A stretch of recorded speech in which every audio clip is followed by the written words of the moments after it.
Hi everyone, I am Thiago. I'm supervised by Professor Zila at the Genetics Department of the University of São Paulo, campus Ribeirão Preto. And now I'm going to show you some results which shows the characterization of germ cell expressed gene during pre-imaginal development of Apis mellifera.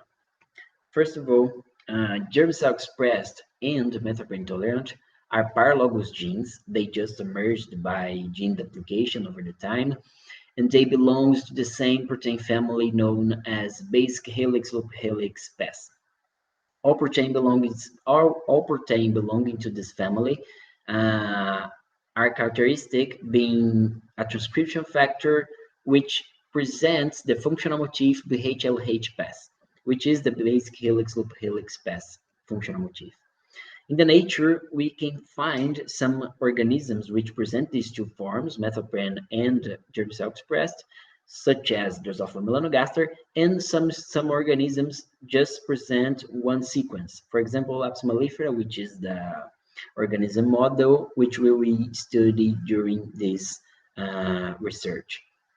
If we do a basic alignment of the sequence finding in Apis mellifera against the whole genome of Drosophila melanogaster, we may find a better match with germ cell expressed sequences than compared to methylpre intolerant. That's why from now on we will name the sequence finding Apis mellifera as GCE. So during the development, GCE will function as a nuclear receptor for the juvenile hormone. So it will bind to another transcription factors plus the juvenile hormone. It will give a rise to a complex of transcription factors, which will induce transcription of some target genes. Here, I just present a summarized pathway of the juvenile hormone just to illustrate the main function of juvenile hormone, which is to impair the ecdysy process. Or the metamorphosis, the changing of form during development, of course. So here are some objectives of our study. First is to identify the germ cell expressed in Apis mellifera genome during the gene annotation. Second, the germ cell expressed silencing during pupal stages by using RNAi techniques. And finally, do a hormonal treatment during larval and pupal stages.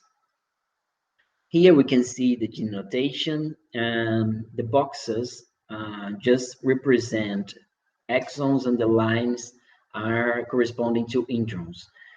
As you can see, the germ cell expressed sequence in Apis mellifera are compounded by 12 exons, 898 amino acids, 2,694 base pairs, and all these exons we find the canonical splices site which are separated by the bases GT, AG between two exons. So here in the highlight, we can see the region which we choose to design the primers for the gene silencing.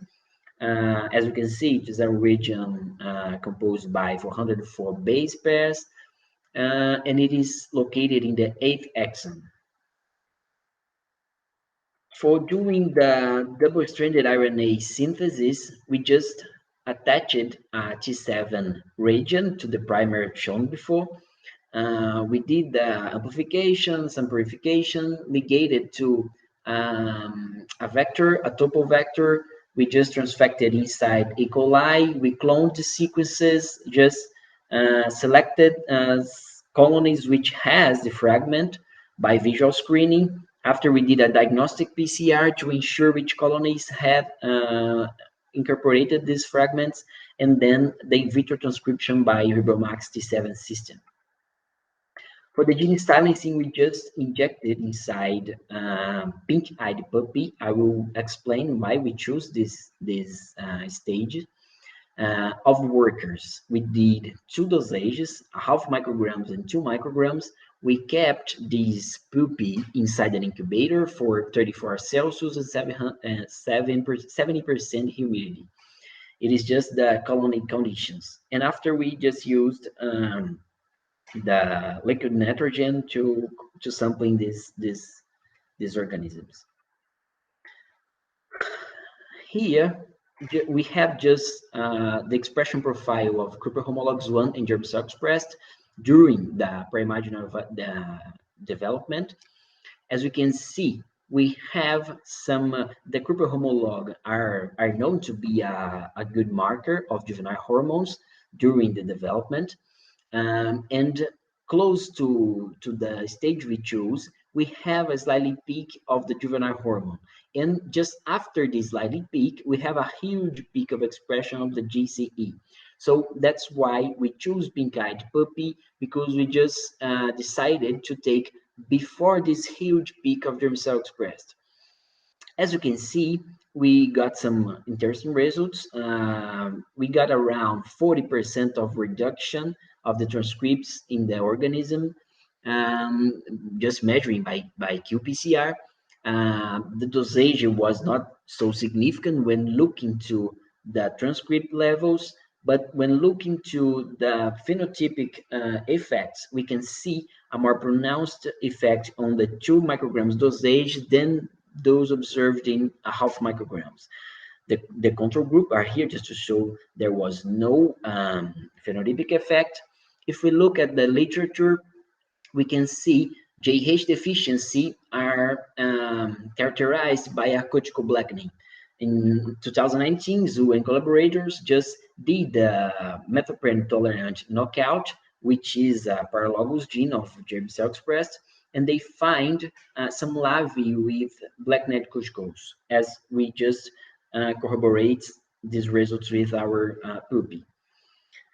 So we also did the hormonal treatment in larvae and puppy, 2 different developmental stages. And it was a topic application. We just kept inside incubator as well with the same conditions of the colony.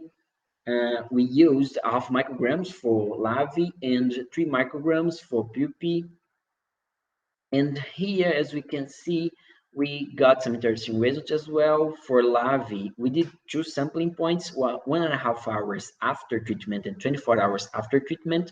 And for larvae 2, we just got a significant effect even for 1.5 hours and 24 hours after treatment.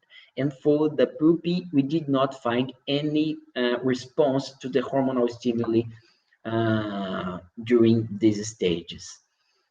An interesting point is, if you remember the germ cell expressed profile, it suggests to us that it may have some role during the 20E signaling pathway. It is an open question for us. Our study still have some steps to be taken, and we are trying to answer some questions like this. In conclusion, in workers, we can see germ cell expressed centralize the main function of juvenile hormone during pubertal stages, and the same gene has a stage-specific response to the JH stimuli. Here are some references. I'd like to thank Professor Zila, the funding agencies for the support, and also for the University of São Paulo for the physical structure provided. Thank you so much.